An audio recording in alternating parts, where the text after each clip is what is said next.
இப்போ நீங்கள் பெரும்பாலும் நமக்கு ஒரு தேவை வந்துட்டா யார்கிட்ட போகலாம், எந்த பேங்குக்கு போகலாம், யார்கிட்ட கடன் வாங்கலாம், யார் கொடுப்பா, மனிதர்களை தேடுற சைடில்.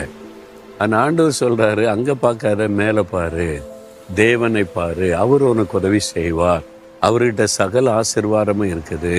ஒருவேளை மனுஷர்கிட்ட போனால் இப்போ தானே நான் கொடுத்துட்டேன், என்கிட்ட இல்லையே இப்போ அப்படின்னு சொல்லிடுவாங்க. ஆண்டவர் அப்படி சொல்ல மாட்டார்.